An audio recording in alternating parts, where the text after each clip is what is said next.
जैसे हम लोग आवाज लगाते हैं तो लौट के हमारी आवाज ही हमको जो सुनाई देती है उसको प्रतिध्वनि कहते हैं।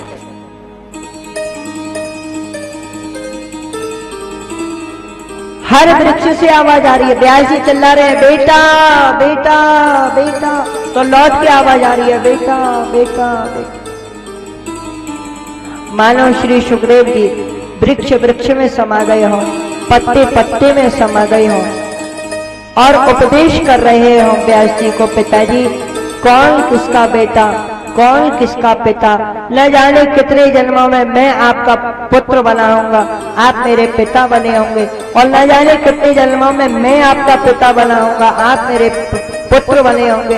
अरे कोई किसी का बेटा नहीं होता, कोई किसी का पिता नहीं होता, जो होता है यही होता है, सीमित होता है। ये 100 साल की जो रिश्ते नाते नाते बातें चलते हैं, किसी के 70 साल, किसी के 30 साल, कोई 10 साल में ही समाप्त हो जाते हैं। जितना जीवन इस संसार में उतनी रिश्ते नाते ये सब चलते हैं। बाद में जन्म से पहले मौत के बाद कौन जानता है किससे क्या रिश्ता था। वो तो एक ही रिश्ता होता है, उसी को जानना चाहिए, उसी को पहचानना चाहिए, उसी को समझना चाहिए। तो तन सर्वभूत हृदय मुनि मानतोस्मि, ऐसे सर्वभूत हृदय श्री शुक मुनि के चरणों में हम और आप बारंबार प्रणाम करते हैं। आज जब श्री व्यास जी ने भागवत जी की रचना करी, सत्संगीताम भागवतीम कृत्वानुक्रम्य चात्मजम शुक मध्यापयामासो निवृत्ति निरतम मुनि। ब्रह्म नद्याम सरस्वत्याम आश्रमः पश्चिमी तटे शम्या प्रास इति प्रोक्तो ऋषीणां सत्रवर्धनः। सरस्वती नदी के किनारे पश्चिमी तट पर शम्या प्रास नाम के आश्रम में श्री व्यास जी ने भागवत जी की रचना करी और भागवत जी की रचना करके सुखदेव जी को इसे पढ़ाया। परीक्षित जी के विषय में जो प्रश्न किया था उसके उत्तर में बताया। अश्वत्थामा जो था भक्तजनों, द्रौपदी के 5 पुत्रों को मार के बड़ा खुश हुआ। दुर्योधन की मौत के बाद जब अर्जुन उसके पीछे भागे भगवान श्री कृष्ण के साथ, बचने के लिए उसने ब्रह्मास्त्र छोड़ा, लेकिन उसका अनुसंधान और अर्जुन से ही संवरण करवा करके भगवान ने ब्रह्मास्त्र को शांत किया और अश्वत्थामा को पकड़ लिया। जब लेकर के गए हैं, द्रौपदी ने छुड़वा दिया। मुच्यताम एषो नित्राम ब्राह्मणो गुरु स रहस्यो धनुर्वेदः सवि सर्गोप संयमः। छोड़ दो इसे, छोड़ दो। क्यों? बोले क्योंकि ये स एष भगवान द्रोणः प्रजारूपेण वर्तते, ये साक्षात भगवान द्रोणाचार्य जी हैं जो अपने पुत्र के रूप में आए हैं। गुरु पुत्र गुरु के ही समान होता है और ब्राह्मण की कभी हत्या नहीं करनी चाहिए। छोड़ दो इसे। छोड़ दिया। भीम को सहन नहीं हुआ। भीम ने सोचा मैं मार दूं, युधिष्ठिर द्रौपदी ने सोचा मैं बचा लूं। बीच में भगवान चतुर्भुज रूप से प्रकट होके सबको रोक करके बोले ये न्याय मैंने अर्जुन के हाथ में दे रखा है। अर्जुन, ये अधिकार तुम्हें है, ये न्याय तुम करोगे। ध्यान से सुनना। ब्रह्म बंधुर न हंतव्यो आतताई बधारहणा। ब्राह्मण को कभी नहीं मानना चाहिए, ब्राह्मण को कभी भी प्राण दंड नहीं देना चाहिए। मारने का मतलब मौत नहीं देनी चाहिए। क्यों? न्यायाधीश को भी अधिकार नहीं है ब्राह्मण की कितना भी अपराध हो, पता चलने पर भी मौत नहीं देनी चाहिए। यह नियम है। और जो ब्राह्मण को प्राण दंड देता है उसे नरक भुगतना पड़ता है। लेकिन एक नियम और है। क्या? बोले आतताई बधारहणः। जो हत्यारा हो उसकी बिना जात पूछे मार देनी चाहिए। जो हत्यारा हो उसकी जात मत पूछो, मार डालो। अब ये हत्यारा भी और ब्राह्मण भी है, अब क्या करा जाए? भगवान बोले कुछ ऐसा करो, प्रियई च भीमसेनस्य पांचाल्या मह्यमेव च, मैं भी खुश हो जाऊं, भीमसेन भी खुश हो जाए, पांचाली द्रौपदी भी खुश हो जाए। मतलब सीधा सीधा है, मारना मत और मार डालो, मार डालो पर मारना मत। अब सबसे बड़े चक्कर में पड़े, अर्जुन क्या करेंगे। परंतु भक्तों, भगवान क्या कहना चाहते हैं भक्ति ही समझ पाता है। अर्जुन ने मणि उसकी निकाल दी, सिर मोड़ दिया, धक्का देकर के बाहर निकाल दिया। ब्राह्मण का अगर आप अपमान कर देते हैं तो ये ब्राह्मण की मौत से बढ़कर होता है। ब्राह्मण का जो कुछ होता है सम्मान होता है। अगर ब्राह्मण को मारना चाहते हो, अपमान कर दो, जहां पे उसका बड़ा सम्मान हो वहीं अपमान करके निकाल दो, ये मौत से बढ़कर है। सबती कठिन जाति अपमाना, गोस्वामी जी ने लिखा है। और यहां भी आया है, वपनम द्रविणा दानम स्थानान निर्यापणम तथा एषि ही ब्रह्म बंधुनाम वधो नान्यो स्थित ही कहा। वपनम माने सिर मूड़ देना, द्रविणा दानम अर्थात धन छीन लेना, और स्थानान निर्यापणम तथा जहां से उसकी बड़ी प्रतिष्ठा हो, मान सम्मान हो, वहां से धक्के देकर के निकाल देना। एष ही ब्रह्म बंधुनाम वधो नान्यो स्थित ही कहा। यही ब्राह्मण के लिए प्राण दंड से बढ़कर है। प्राण दंड नहीं देना चाहिए, दैहिक प्राण दंड नहीं, मानसिक दंड।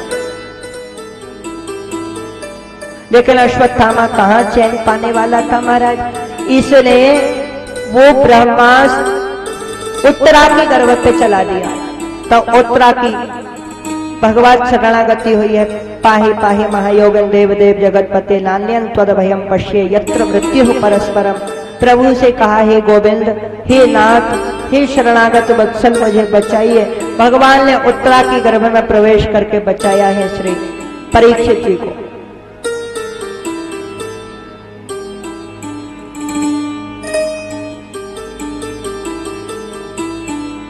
ये परीक्षित जी की जो माँ है उत्तरा, इनकी जैसी माँ तो आज तक नहीं हुई, न शायद कभी होगी।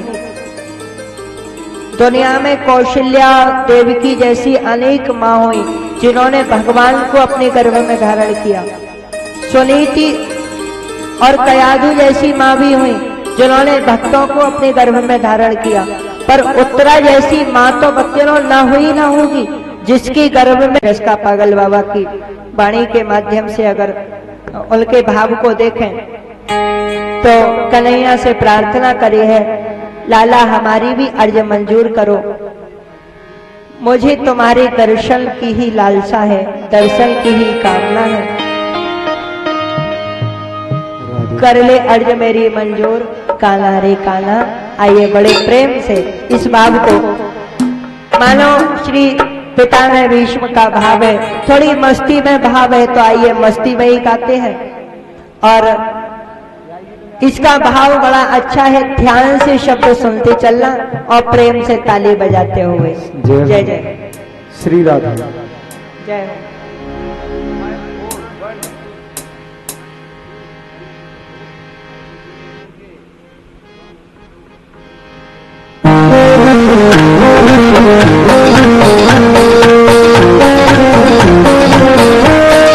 ताली बजाते हुए।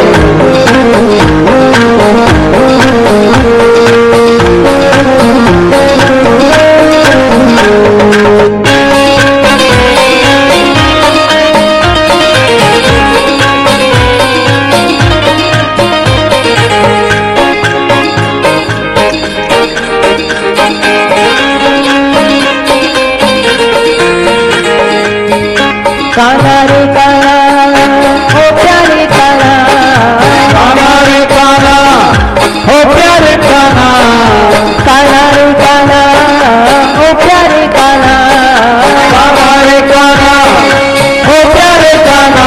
कर ले अर्ज मेरे मंजूर, काना रे काना कर ले अर्ज मेरे मंजूर, काना रे काना कर ले अर्ज मेरे मंजूर। काना रे काना हो काना रे काना हो प्यारे काना, काना रे काना हो प्यारे काना, काना रे काना रे काना हो प्यारे काना, काना रे काना हो प्यारे काना। अर्ज मेरे मंजूर, काना रे काना कर ले अर्ज मेरे मंजूर, काना रे काना कर ले अर्ज मेरे मंजूर। काना रे काना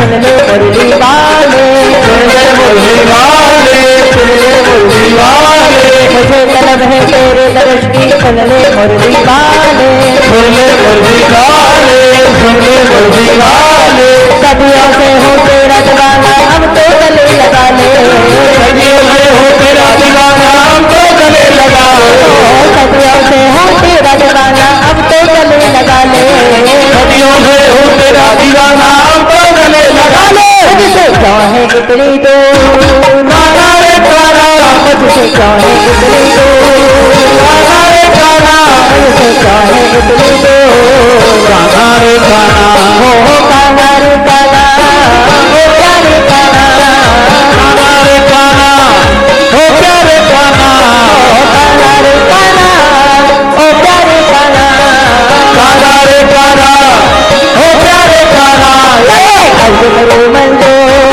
काना रे काना, कर ले अर्ज मेरे मंजूर, काना रे काना।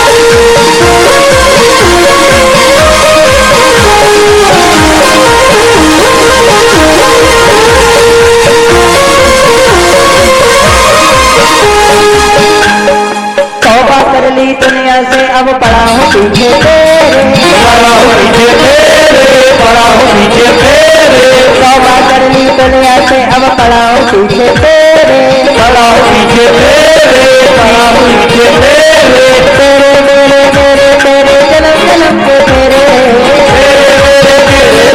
जन्म जन्म के तेरे, ओ तेरे मेरे मेरे तेरे जन्म जन्म के तेरे,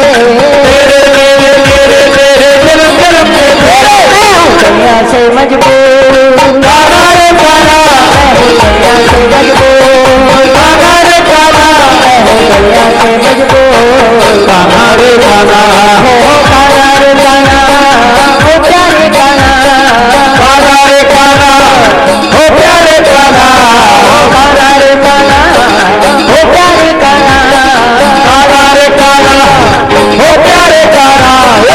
अर्ज मेरे मंजूर, काना रे काना, कर ले अर्ज मेरे मंजूर, काना रे काना, कर ले अर्ज मेरे मंजूर, काना रे काना।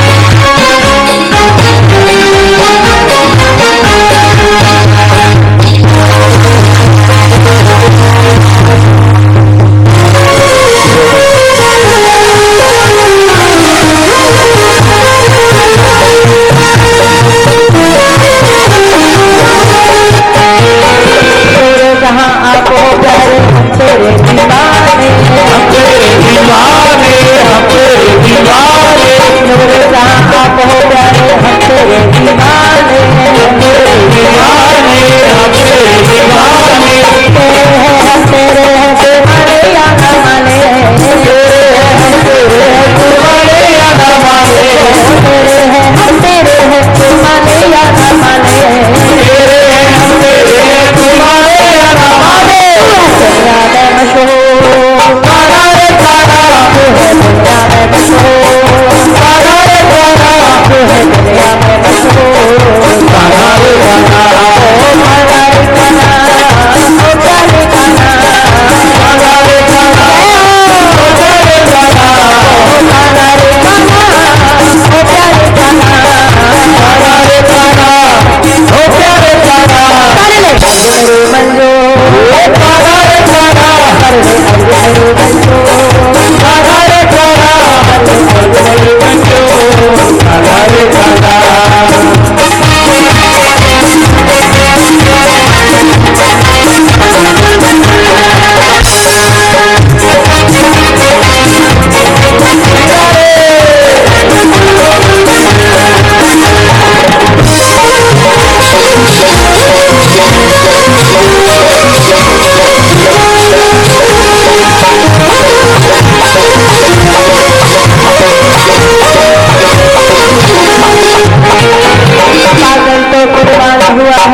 कलमी कौशल्यारी कलमी कौशल्यारी कलमी कौशल्यारी सागर से कुर्बान हुआ है कलमी कौशल्यारी कलमी कौशल्यारी कलमी कौशल्यारी जन्म जन्म की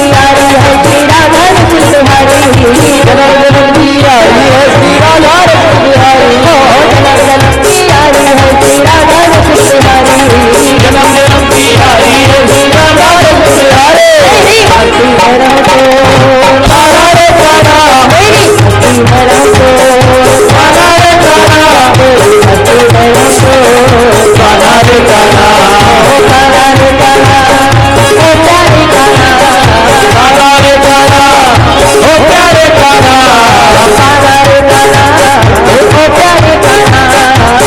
रे काला ओ प्यारे काला सारा रे सारा ओ प्यारे सारा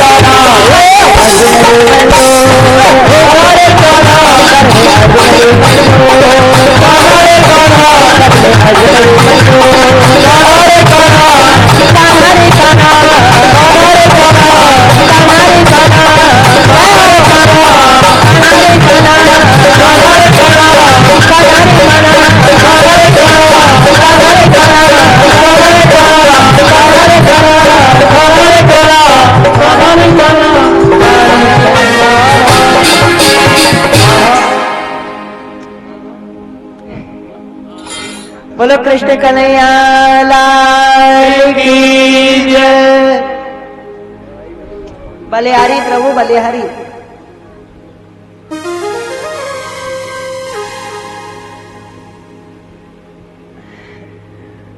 ऐसा ही चलता रहे भैया, बहुत जल्दी गले को कैंसर होगा। युधिष्ठिर जी को समझा करके पितामह भीष्म ने भगवान की सुंदर स्तुति करके 145 वर्ष की अवस्था में माघ शुक्ल अष्टमी के दिन भगवत दर्शन करते करते अपने प्राण प्रयाण किए हैं। भगवान इधर द्वारिका गई तो इधर राजा परीक्षित का जन्म हुआ है। भगवान को पुनः आना पड़ा और अब की बार अर्जुन को साथ में लेकर के भगवान अपने धाम द्वारिकापुरी गए।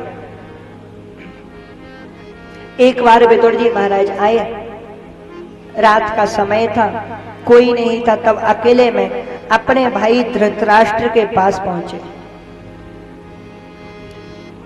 उनके चलने के पैर के तरीके से धृतराष्ट्र समझ गए। पूछा कौन विदुर?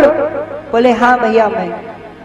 धृतराष्ट्र अंधे भले ही थे पर बुद्धि इतनी तीव्र थी कि पैर के पद चाप से पहचान जाते थे कौन आ रहा है। प्रेम से कहो जय श्री राधे। ऐसे नहीं, थोड़ा जोर लगा के मुस्कुराते हुए प्रेम से बोलो जय श्री राधे। जय श्री राधे। देखो आप लोगों को अभी कल ब्रजवासी बना दिया है ना, तो ब्रजवासी राधे राधे बोलते हैं। अब हमारे यहाँ तो आप आओगे वृंदावन में रिक्शा वाले भी राधे राधे बोलते हैं। अब आप लोग तो मुझे रिक्शा वाले से अच्छे ही दिखाई दे रहे हो, तो थोड़ा जोर से और प्रेम से बोलो जय श्री राधे।